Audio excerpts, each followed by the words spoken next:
Hello friends, I'm Dr. Alkesh Agarwal, and in this lab session 2 for Analog and Digital Communication Lab, I'll teach you how to design and simulate the angle modulated signal. But before going into the details of design and simulation, let us briefly discuss about the angle modulation technique. So this angle modulation technique is of two types. One is frequency modulation and one is phase modulation. Because we know that the angle comprises of frequency and phase. So frequency modulation is that technique in which the instantaneous frequency is varied linearly with the message signal, whereas phase modulation is that kind of modulation technique in which the angle instantaneous angle is varied linearly with the message signal. So here the importance is of the message signal. So the variation in the frequency as well as directly in the angle is according to the message signal. So here, how we predict a modulating signal. So this is MT modulating signal, AM sine 2 by FMT, where AM is the amplitude and FM is the frequency. This is the angle of the instantaneous angle that depends upon this frequency 2 by FCT plus KPMT. And how we write a angle modulated signal in terms of phase modulation. So AC sine 2 by FCT plus KPMT. And MT is AM sine 2 by FMT. So KBAM is the phase deviation. So in order to simulate and design the angle modulated signal, we just simulate this kind of a signal AC sine. The sinusoidal is of 2 pi FCT plus KPAM sine 2 pi FMT. So let us see how we can design and simulate the signal. So for this I have opened the Scilab. So we have to go to application, SciNote, and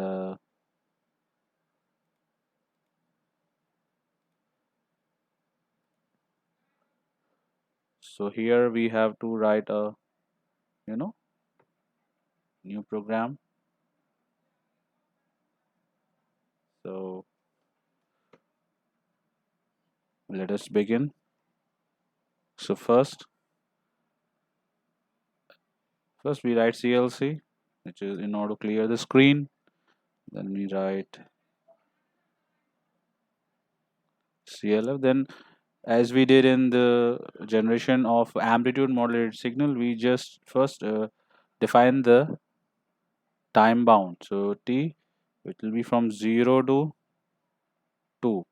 But in between we have to define the spacing. So it will be 0.001.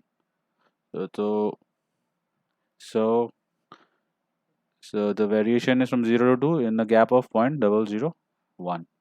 Then what we need is amplitude of the modulated signal that we took at 1.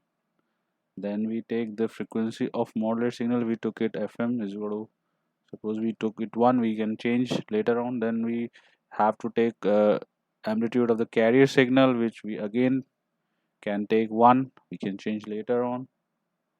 And then we can take the frequency of modulating carrier signal, which we can take suppose 25, again we can change it later on. Then we have to define frequency deviation as we saw in the previous slide. So this is frequency deviation, suppose we took it 20, you can change it and see. Then you have to define modulating signal, which is SM is equal to AM into sine of 2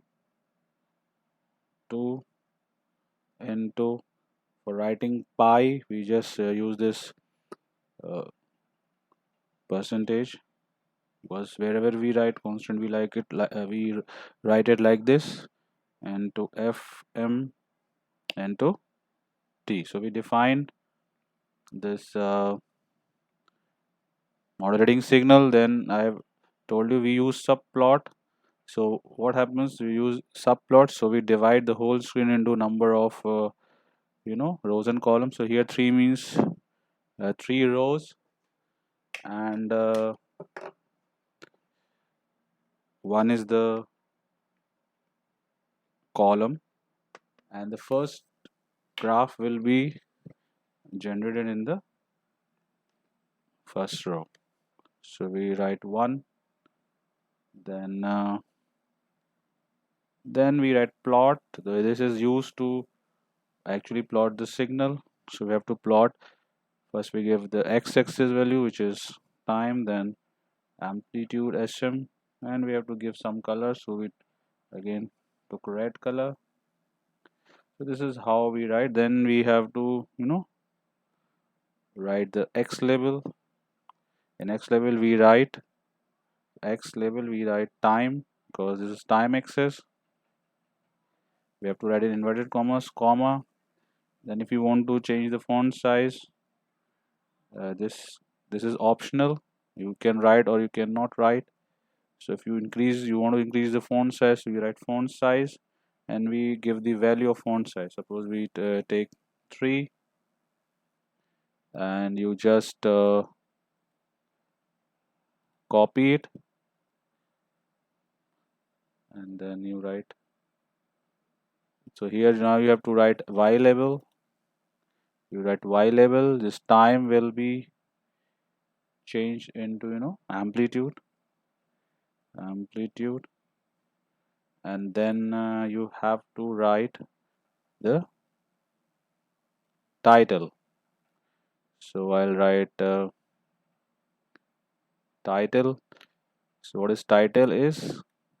Title is modulating signal. So I'm writing modulating signal. So we have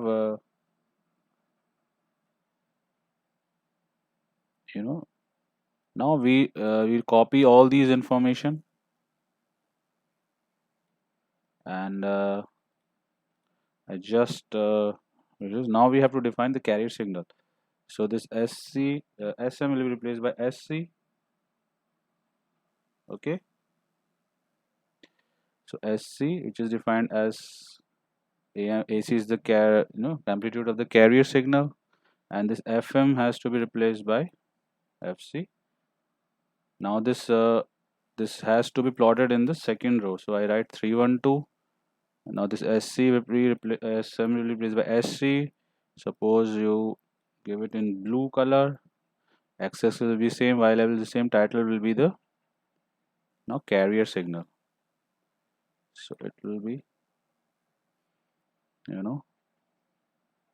carrier signal. This is what now the finally we have to define your the angle modulated signal. So suppose we write AN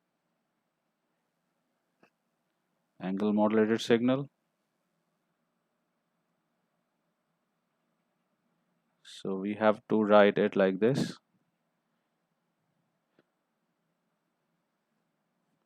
So you have to write it sine 2 pi carrier signal FC. Okay, FCT, and this is to be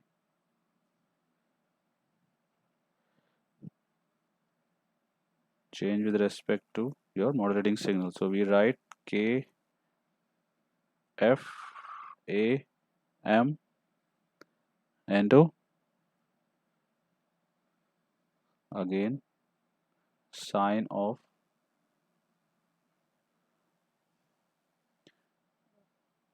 we have to write this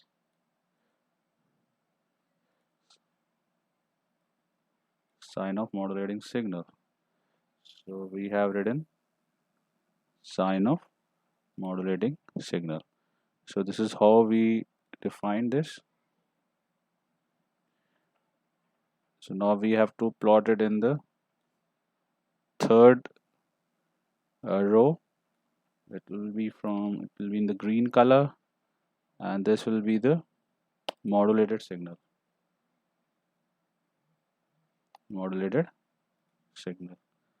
So now we can check if our program is correct or showing some.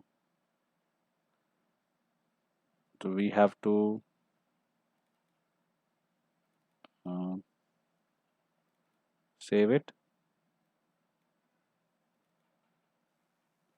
with other programs. So I'm writing modulation 1, ANM1.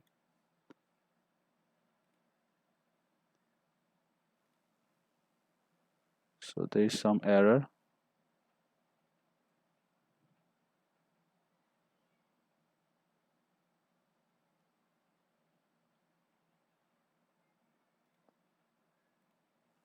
Let us see what this error is all about.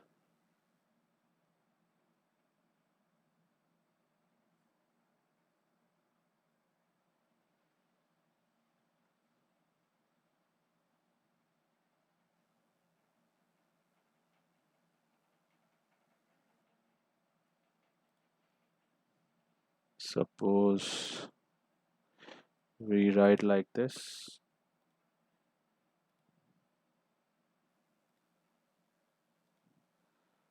Again, some error.